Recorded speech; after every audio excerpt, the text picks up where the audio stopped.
تاکہ آپ جب اس ترجمے اور تشریح کو اپنے ذہن و دماغ میں رکھیں گے نا تو پھر آپ خود فیصلہ کریں کہ یہ درود پاک پڑھنا کس بنیاد پر شرکیہ اور کفریہ ہوا، کس بنیاد پر شرکیہ اور کفریہ ہوا۔ ہاں، اگر کوئی شخص اس نیت سے اس درود تاج کو نہیں پڑھتا کہ بہت بڑی ہے ہم چھوٹی درود پاک، تو یہ الگ حکم ہے، لیکن اس کو شرکیہ اور کفریہ کی بنیاد کہنا، شکریہ اور کفریہ کی بنیاد کہنا کہ اس کو نہیں پڑھیں تو پھر یہ غلط ہے۔ جیسے کہ دیکھو میں آپ کو بتا رہا ہوں، بسم اللہ الرحمن الرحیم، اللہ کے نام سے شروع جو بڑا مہربان نہایت رحم والا۔ اللہم صلی علی سیدنا و مولانا محمد صاحب التاج والمعراج والبراق والعلم دافع البلاء والوباء والقحط والمرض والاکم۔ اب دیکھیے اللہم صلی علی، اے الہی یعنی اے اللہ، ہمارے آقا، علی سیدنا ہمارے آقا و مولانا، ہمارے آقا و مولا محمد صلی اللہ علیہ وسلم پر رحمت نازل فرما۔ اللہم صلی علی سیدنا و مولانا محمد صلی اللہ علیہ وسلم پر کیا ہے؟ رحمت نازل فرما۔ کون ہے سید محمد؟ اب آپ صلی اللہ علیہ وسلم کی صفات کو گنائے جا رہے ہیں۔ اللہ کے نبی صلی اللہ علیہ وسلم کی صفات مصنف ابن ابی شیبہ کی حدیث پاک کتاب فضائل الانبیاء میں ذکر فرماتے ہیں صاحب مصنف، اللہ کے نبی صلی اللہ علیہ وسلم کی حدیث لاتے ہیں کہ فرماتے ہیں کہ نبی پاک صلی اللہ علیہ وسلم کو اچھی صفات کے ساتھ ذکر کرو جس سے آپ کی عظمت بڑھے، آپ کی عزت بڑھے، آپ کا احترام بڑھے۔ اب دیکھنا آپ صلی اللہ علیہ وسلم کی صفت ہے کیا؟ صاحب التاج والمعراج، جو کہ صاحب تاج اور معراج ہیں۔ اب صاحب تاج اور معراج کا نبی کو نہیں مانیں گے؟ معراج پر نبی پاک صلی اللہ علیہ وسلم گئے، اس لیے تو صاحب معراج ہوئے۔ صاحب تاج اس لیے ہوئے کہ اللہ تبارک و تعالیٰ کے نبی خود فرماتے ہیں انا سید ولد آدم، میں آدم کی اولادوں کا سردار ہوں، ولا فخر علی، اور میرے پاس کیا ہے؟ اس بات کا فخر نہیں ہے۔ والبراق، جو صاحب تاج ہیں، معراج ہیں اور براق والے ہیں، یعنی براق پر چڑھ کر گئے نا، والعلم، اور جھنڈے والے ہیں۔ خود نبی پاک صلی اللہ علیہ وسلم فرماتے ہیں کہ قیامت کے دن میرے ہاتھ میں جھنڈا ہوگا، تمام انبیاء میرے جھنڈے کے تلے ہوں گے، یہ خود نبی پاک صلی اللہ علیہ وسلم فرماتے ہیں۔ اس کے بعد آپ صلی اللہ علیہ وسلم کی صفات ہے دافع البلاء والوباء، اور جن کے وسیلے سے بلا اور وبا، والمرض اور مرض، والاکم، اور کوڑ کیا ہے؟ دور ہوتا ہے۔ اور ایک دم بالکل ہے، جب بھی کسی صحابہ کرام، حضرت جابر بن عبداللہ ہے، بخاری شریف کی حدیث ہے، اللہ کے نبی صلی اللہ علیہ وسلم کی بارگاہ میں حضرت جابر بن عبداللہ جاتے ہیں اور کہتے ہیں یا رسول اللہ، میرے والد پر بہت سارا قرض ہے اور قرض خواہ جو ہے وہ مانگنے کے لیے آ رہا ہے، یا رسول اللہ ہمارے پاس اتنے باغ نہیں ہے کہ ہم کیا ہے اس قرض کو اتار سکے، یا رسول اللہ ہم کیا کریں؟ نبی پاک کہتے ہیں چلو اور کھجور کے جتنے بھی ہیں اس کھجور کو لاؤ۔ اللہ کے نبی صلی اللہ علیہ وسلم نے نظر رحمت کیا، اللہ تعالیٰ نے اس کھجور میں اتنی برکت عطا فرمائی کہ سارے قرض بھی ادا ہو گئے، اور حضرت جابر رضی اللہ تعالیٰ عنہ کے پاس جو ہے وہ کیا ہے؟ سارے کے سارے کھجور بچ گئے۔ حضرت قتادہ کی حدیث ہے، آنکھیں نکل گئی تھی، نبی پاک صلی اللہ علیہ وسلم نے آنکھیں لگا دیا۔ تو یہ کیا ہے؟ یہ اختیار نہیں تو اور کیا ہے؟ اللہ کے دی ہوئی طاقت و قوت سے اللہ کے نبی بلا کو بھی دور کر سکتے ہیں، اور کیا ہے؟ اللہ کے نبی قحط کو بھی دور کر سکتے ہیں، جیسا کہ مسلم شریف اور بخاری شریف کی مشہور حدیث ہے کہ جب مدینہ منورہ میں قحط پڑ گیا، لوگ حضرت عائشہ صدیقہ رضی اللہ تعالیٰ عنہا کے پاس آئے اور اپنا سارا ماجرا سنایا۔ حضرت عائشہ صدیقہ رضی اللہ تعالیٰ عنہا فرماتی ہیں کہ جاؤ نبی پاک صلی اللہ علیہ وسلم کی قبر مبارک کے اوپر جو چھت ہے اس کو نکال دو اور اللہ کے نبی کے قبر کے وسیلے سے اللہ سے دعا کرو، اللہ تعالیٰ تمہاری قحط کو دور فرما دے۔ یہ کیا ہے؟ تو اگر اس میں صفات لا رہے ہیں دافع البلا، جو بلا کو دور کرنے والے ہیں، آپ کے وسیلے سے اللہ کیا کرتا ہے؟ بلاؤں کو دور کرتا ہے، قحط کو دور کرتا ہے، مرض کو دور کرتا ہے، دکھ کو دور کرتا ہے اور کوڑ کو دور کرتا ہے۔ اس کے بعد اللہ کے نبی اس درود پاک میں کیا کہا؟ اسمہ مکتوب مرفوع مشفوع منقوش فی اللوح والقلم، آپ صلی اللہ علیہ وسلم کا نامی لکھا گیا ہے، مرفوع کیا کیا گیا ہے؟ لکھا گیا ہے آپ صلی اللہ علیہ، اسمہ مکتوب، آپ کا نامی اس میں گرامی کیا ہوا ہے؟ لکھا گیا ہے، مرفوع بلند کیا گیا ہے، مشفوع اور قبول شفاعت کیا گیا ہے، منقوش فی اللوح والقلم، اور لوح اور قلم میں کھودا ہوا ہے۔ منقوش یعنی نقش کیا ہوا ہے، کیا ہوا ہے؟ کھودا ہوا ہے۔ اب دیکھنا یہ سب اللہ کے نبی صلی اللہ علیہ وسلم کی صفات میں سے ہے۔ اب سید العرب والعجم، آپ صلی اللہ علیہ وسلم عرب و عجم کے سردار ہیں، جیسے کہ خود میں نے حدیث پڑھی، انا سید ولد آدم ولا فخر علی، کہ میں آدم کے اولاد کا کیا ہوں، سردار ہوں، اور مجھے اس میں کیا ہے، کسی قسم کا کوئی فخر کی بات نہیں ہے۔ تو آپ صلی اللہ علیہ وسلم عرب کے بھی سردار ہیں، اور کیا ہے، آپ صلی اللہ علیہ وسلم کیا ہے، عجم کے بھی سردار ہیں۔ اور کیسے سردار ہیں؟ اس لیے کہ قریش میں سرداری ہوئی ہے، اور قریش میں جب سرداری ہوئی ہے تو آپ صلی اللہ علیہ وسلم کو عرب کا بھی سردار اور عجم کا بھی سردار کہا گیا۔ اب دیکھنا، جسمہ مقدس معطر مطہر منور فی البیت والحرم، آپ صلی اللہ علیہ وسلم کا جسم نہایت مقدس ہے، مقدس ہے، معطر خوشبودار ہے، مطہر پاکیزہ ہے، منور اور خانہ کعبہ حرم پاک میں منور ہے۔ اب ذرا دیکھنا، خانہ کعبہ اور حرم پاک میں منور کا مطلب یہ ہے کہ جسمہ مقدس، آپ صلی اللہ علیہ وسلم کا جسم کیا ہے، مقدس ہے۔ کیسے مقدس ہے؟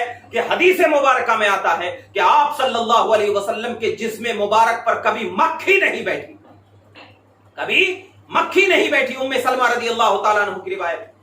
اب مکھی کس پہ بیٹھتی ہے؟ فرماتے ہیں کہ مکھی گندگی چیز پر بیٹھتی ہے، اور جب آپ کے جسم کو اللہ نے مقدس فرما دیا تو پھر مکھی کیسے بیٹھے؟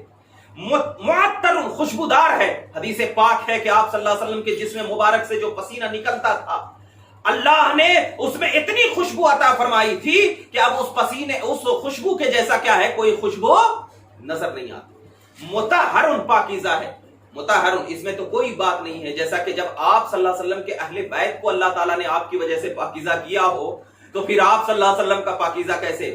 منور فی البیت والحرم، جو خانہ کعبہ اور حرم میں کیا ہے، منور ہے، یعنی روشن ہے۔ کیسے؟ کہ شمس الضحیٰ بدر الدجا، آپ صلی اللہ علیہ وسلم شمس الضحیٰ، چاشت کے وقت سے، چاشت کے وقت کے آفتاب، یعنی جو چاشت وقت کتنا آفتاب روشن ہوتا ہے، وہی آپ صلی اللہ علیہ وسلم کیا ہے، چاشت کے وقت کے آفتاب۔ اور یہ جو لیا گیا ہے، یہ صفت، یہ قرآن سے لیا گیا ہے، وَالضُّحَىٰ وَاللَّيْلِ إِذَا سَجَىٰ، یہ قرآن سے لیا گیا ہے۔ بدر الدجا، اور اب اندھیری رات کے کیا ہے، ایک دم بالکل چاند ہے۔ صدر العلا، بلندیوں کے صدر، نور الہدا، اور راہ ہدایت کے نور، کہف الورا، مخلوق کی جائے پناہ، مصباح الظلم، اندھیروں کے چراغ، جمیل الشیم، نیک اتوار کے مالک، شفیع الامم، امت کو بخشنے والے، امت کو بخشوانے والے، صاحب الجود والکرم، اور کیا ہے، بخشش و کرم کے صفات سے کیا ہے، آپ موصوف ہیں۔ اب دیکھنا، یہ سب تمام صفتیں اللہ تبارک و تعالیٰ نے میرے حبیب کو عطا فرمائی ہے، کتنی، اور اللہ کے نبی کو اگر اچھی صفاتوں سے ذکر کیا جائے تو پھر کیا ہے، بالکل اللہ کے رسول کیا ہے، خوش ہوتے ہیں، اور اللہ تبارک و تعالیٰ بھی ہمارے سے خوش ہوتا ہے۔ اب دیکھنا، واللہ عاصمہ، اب تو یہ ہے کہ اللہ آپ کی حفاظت کرنے والا ہے، نگہبان ہے۔ وجبریل خادمہ، اور جبریل آپ کے خدمت گزار ہیں۔ آئے تھے نا معراج کی رات میں نبی پاک صلی اللہ علیہ وسلم کی خدمت کرنے، اور آتے تھے نا اللہ کے نبی صلی اللہ علیہ وسلم کی بارگاہ میں، کئی احادیثیں موجود ہیں۔ والبراق مرکبہ، اور براق جو ہے آپ کی سواری ہے۔ والمعراج سفرہ، اور معراج آپ صلی اللہ علیہ وسلم کا سفر ہے۔ اور سدرۃ المنتہا مقامہ، اور سدرۃ المنتہا آپ کا مقام ہے۔ گئے نا سدرۃ المنتہا، حدیث کے مطابق ہے۔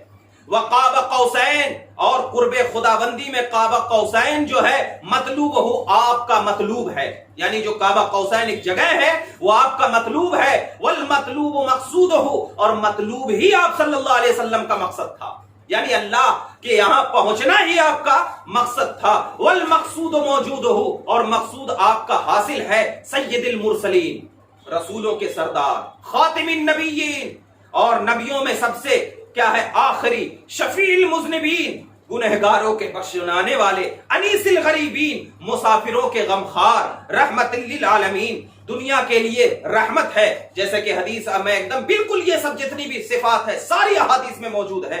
راحت العاشقین، عاشقوں کے دلوں کی دھڑکن، عاشقوں کے دلوں کی دھڑکن، یعنی عاشقوں کی راحت، کہ کوئی عاشق نبی پاک صلی اللہ علیہ وسلم کو پکار دے، جیسا کہ پوچھو حضرت ابو بکر صدیق سے کہ یار اے ابو بکر صدیق، آپ کو چین کیسے آتا تھا؟ قرار کیسے آتا تھا؟ تو حضرت ابو بکر صدیق کہتے ہیں کہ میں نبی کے چہرے کو دیکھ لیتا چین ہو جاتا. حضرت عمر کہتے ہیں میں نبی کے چہرے کو دیکھ لیتا چین ہو جاتا. حضرت عثمان کہیں گے میں نبی کے چہرے کو دیکھ لیتا چین ہو جاتا. حضرت علی کہتے ہیں میں نبی کے چہرے کو دیکھ لیتا چین ہو جاتا. اور حضرت خالد بن ولید کہتے ہیں کہ میں نبی پاک صلی اللہ علیہ وسلم کے چہرے مبارکہ کو دیکھنے کے بعد میرے دل میں اتنا سکون ہوتا کہ دنیا کی ساری نعمتیں میں نبی کے قدموں میں نچھاور کر دیتا. اور ایسا محسوس ہوتا تھا کہ اللہ کے نبی کے چہرے میں دل کا سکون اور چین اور قرار ہے. وہی چیز لایا گیا. راحت العاشقین، عاشقوں کے لیے راحت. مراد المشتاقین، مشتاقوں کی مراد. اور اس کے بعد شمس العارفین، اور شمس العارفین مشتاقوں کی مراد، اور شمس العارفین اور خدا کے چاہنے یعنی عارفوں کے لیے آفتاب ہے. یعنی جو خدا کو چاہنے والے ہیں نا اس کے لیے آفتاب ہے. سراج السالکین، راہ خدا پر چلنے والوں کے لیے چراغ ہے. سراج منیرہ کا لفظ قرآن نے کہا ہے نا، سراج المنیرہ کا لفظ قرآن نے کہا. مصباح المقربین، مقربوں کے راہ نما.